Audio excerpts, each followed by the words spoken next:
have the distinct advantage of being able to present in my native language, so I feel very humbled by our previous presenter and his great efforts here. I'm from a faraway place, but a similar language group in Oregon on the other side of the United States. And I'm really thrilled to be here and to be learning from all of you about this great topic. This is something that I've dedicated my life to as a daughter of a Holocaust survivor. My whole life has been dedicated to the pursuit of peace and justice, and I found that through primarily working to advocate for the family of Abraham. In fact, being married to a Muslim and living in a Christian society and being a Sufi myself, a lot of the work that I do is about reweaving the threads of the family of Abraham. And when people ask me what my religion is, I say I'm a celebrant of the community of Abraham, and they always scratch their heads and wonder what that is, which I think is doing the important work that this conference is focused on. So the presentation that I'm going to share with you today is about the work that I'm doing with Indonesia, which is a long-standing relationship that I've had. And for those of you who don't know much about Indonesia, it's a country that does religious pluralism better and worse than any other country probably in the world. So I'll talk a little bit about that example, and I'm going to frame it in the work that they're doing right now around de-radicalization. So radicalization is the premise that we're sort of working against, and I've heard a lot of that in the talk about Islamophobia and the radicalization that is often focused on Islamic groups right now in the discourse. Radicalization, though, is something that has a long history that is actually good. It's actually garnering people's mobilization around things that are important.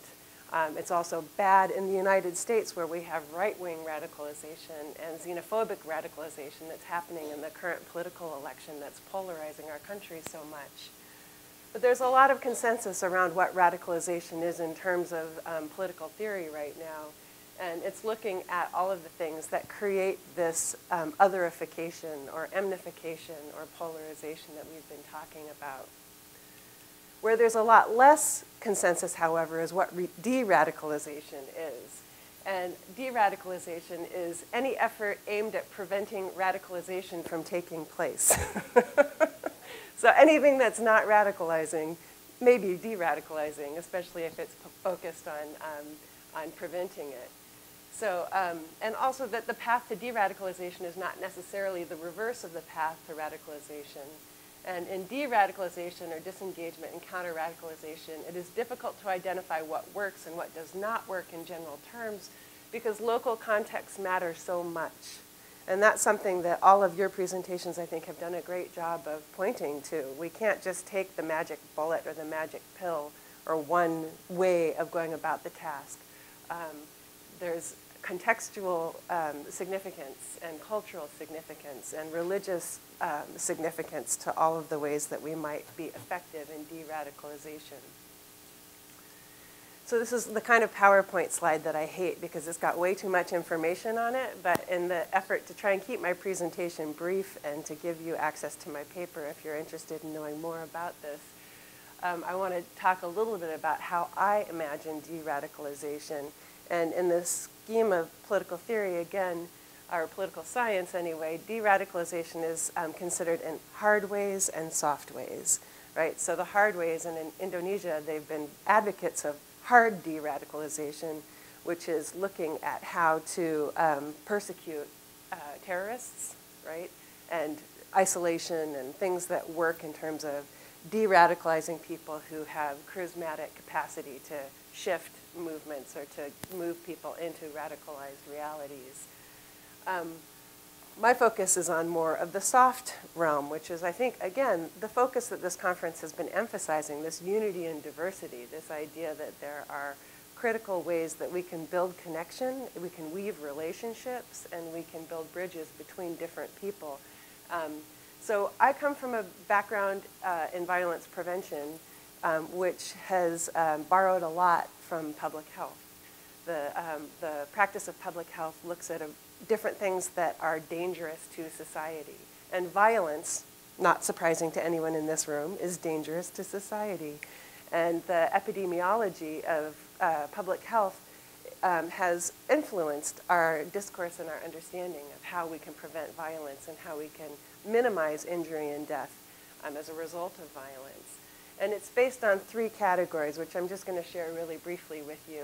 Primary prevention is education for change. Secondary prevention is decreasing risk. And tertiary prevention is fixing what is broken. And oftentimes the difficulty that we have comes when we start into a process of de-radicalization or violence prevention or trying to address polarized ideologies. We come in at tertiary prevention. We say we have to fix what's broken. But again, the conversation here has shown that that's not a very lasting change. It may sort of stem the tide for the moment or hold people back from acting violently, but it doesn't create the social change that people need in order to actually move away from broken systems. So the focus that I am interested in mostly is the primary prevention, which is what we get to kind of last. Tertiary prevention is what's immediately in front of us. Then we kind of backpedal a little bit and say, well, what are the risk factors? How can we address those? And we start decreasing risk through different programs. And primary prevention is how we address things more systemically, more culturally. And that's certainly, again, a lot of the conversation at this conference is about that primary prevention angle. So there are de-radicalization, disengagement, and protection measures that fall into all of these categories and that fit within this system of change. But my focus is on interfaith dialogue, which I have put into this model as a way to understand what interfaith dialogue does, because as I mentioned in my question yesterday, we can circle around on differences and similarities until the cows come home, and that's not necessarily going to change very much of why the violence is there. We need to know what the differences and similarities are, but that doesn't necessarily create the systemic change that we need to shift patterns of violence. And so interfaith dialogue, again, this is from a political science perspective, has been broken into 3 different kinds of categories with 3 different kinds of goals. The theological approach, moving from the bottom of the page, looks at individual change, and this is where we can build relationships of understanding and respect between actors of different faiths. And frankly, some of the conversations that we've heard during this 2-day event have been focused on this theological approach, because understanding and respect are essential, right? That's what's going to stop us from agreeing that violence is a good thing against the other, is to have that understanding and respect. But individual change is not the same as structural change, and the political approach talks about educating one another and through education legitimizing or delegitimizing political actors and actions. So it's taking those individual differences and systematizing them in some kind of structural change so that we have a means to legitimize agendas, policies, practices that are affirming to people from different ends of the agenda and legitimizing of different groups that may not be dominant groups. And for me, as a peace and justice studies scholar, the peace-building approach is the one that I'm, again, focused on, similar to my focus on primary prevention, because it looks at not just those sort of piecemeal efforts to create change, but it looks at cultural change. Again, my introduction to myself as a celebrant of the family of Abraham is my effort at drawing a parallel to what cultural change looks like, right? Because it invites a conversation. It invites a paradigm shift about who we are as in terms of our own identities. So peace-building approach speaks to cultural change through transforming attitudes and perceptions of others in service to common goals, joint actions, and conflict resolution. So I'm happy to answer questions about this overwhelming graphic later if anyone wants to talk about it. But the main point of it is to think about, again, not just sort of circling in these superficial ways that interfaith dialogue often does, and that the conversation about interfaith and ethno-religious identity and peace building, we often miss out on the opportunity for greater depth, and through that getting a purchase on greater change. So let's talk about that idea of transforming attitudes and creating cultural change. Education is long been used as a tool of change. Some of us are old enough to remember different systems of radicalizing education using critical theory, critical perspectives to try and change the way we think about things. So education has had a long history as a tool of that. And there's also contact theory, which suggests that intergroup prejudice can be reduced when different group members have the opportunity to interact with one another. I'm sure you're all familiar with different examples of peace camps for children to come together across ideological divides or identity divides, and different opportunities to get to know people. Our speaker this morning talked about not knowing any Muslims.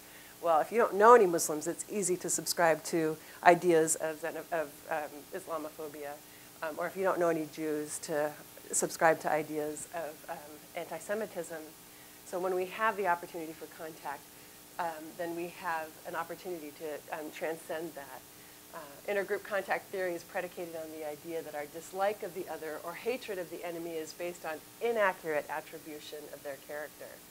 The chance to meet someone who identifies with the other or as an outgroup member provides an opportunity to remedy or rectify those inaccuracies and to find the humanity of that person group despite the difference. So contact theory is an excellent doorway into the kind of change that structural change asks of us. It's a cultural shift. It's learning something new about a group that we previously had false assumptions about. So I'm just giving you some background to start talking about Indonesia here. Don't worry, we're getting there. The emphasis of my research is on storytelling because I think that storytelling is what truly gives us that capacity for cultural change.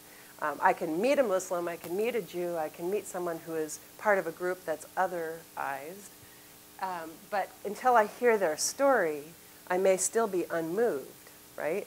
Just meeting someone doesn't necessarily give you the opportunity to know their story.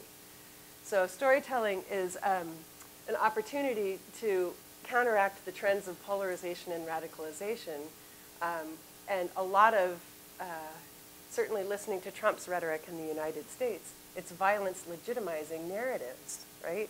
He's giving permission to treat people as less in the way that he has built his political platform and the support of his followers. And so we need to disrupt those violence legitimizing narratives. So telling stories about the importance of marginalized and disenfranchised groups is a way to begin that process. Storytelling invites collective efforts to build counter-narratives of ethno-religious identity. So when we let, Chimamanda Adichie, the Nigerian author, says, when the story begins with they were, it's a very different story than when I tell the story of I am.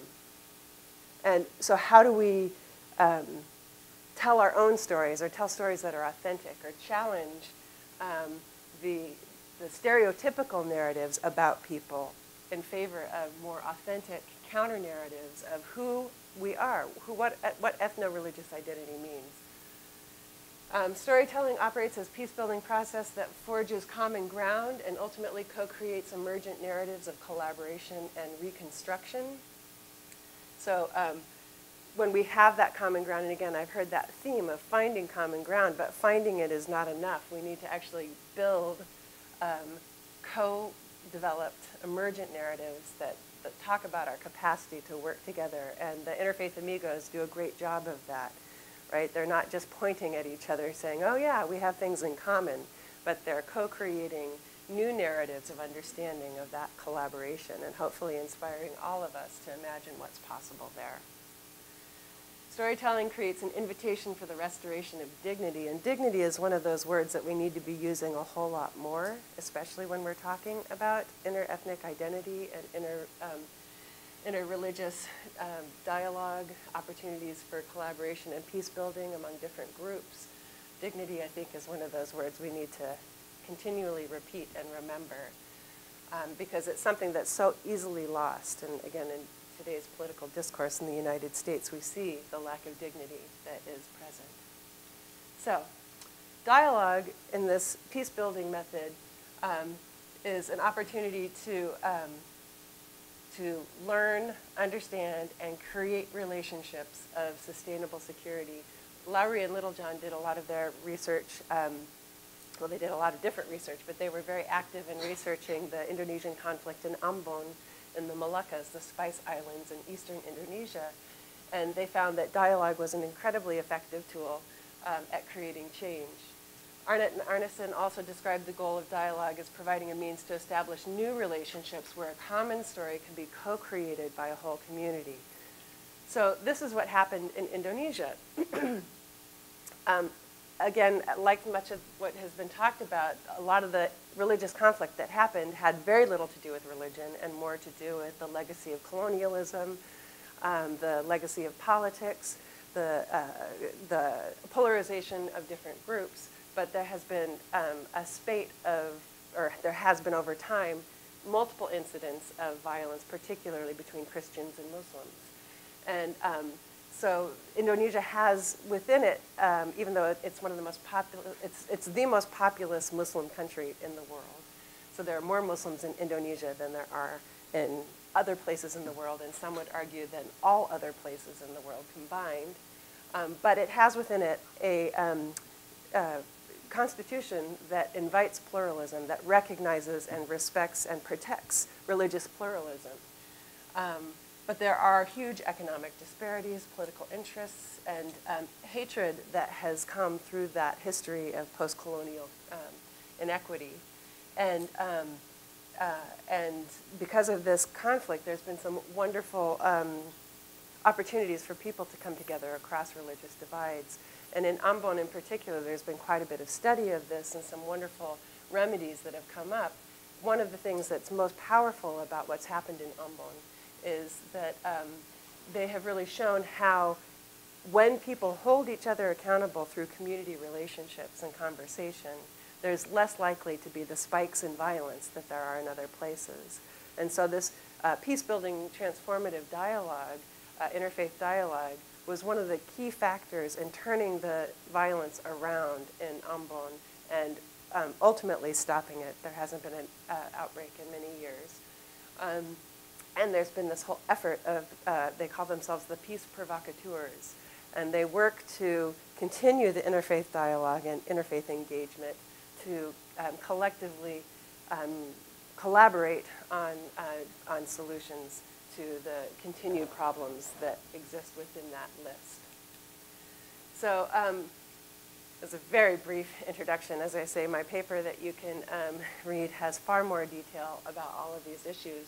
But my conclusion is that interfaith dialogue is the opportunity that and Ruby Sales, one of the civil rights legends of the United States, just did an interview on Being where she talks about this idea of hindsight, insight, and foresight.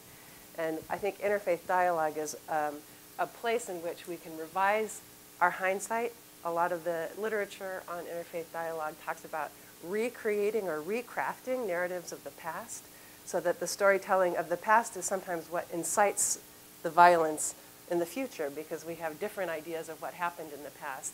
Israeli-Palestinian conflict is a great idea. You might go, together to talk about peace-building efforts, and suddenly you're, inflamed into a new battle because of different ideas of what the hindsight, what the historic narratives are. It can enliven insight and create opportunities for us to understand the situation with greater depth, and to encourage foresight by anticipating the fact that conflict is something that's cyclical. Just because we've resolved it in the present doesn't mean it won't erupt in the future. And how can we bring foresight from that insight and hindsight? And all of that really combines to be part of a very, very functional, very strategic way of recrafting our narratives of identity. So who we are changes in the process of how we relate to those around us. Not in a way that sacrifices anything of our identity, but that transforms it by creating a more porous, a more interactive, and certainly hearing the scriptures that are present in all three faiths that we've been talking about these 2 days, ask us to have that kind of respect, dignity, mutuality that, that we would hope for. So how do we recraft our narratives of self so that we are aligned with those religious imperatives? So, thank you.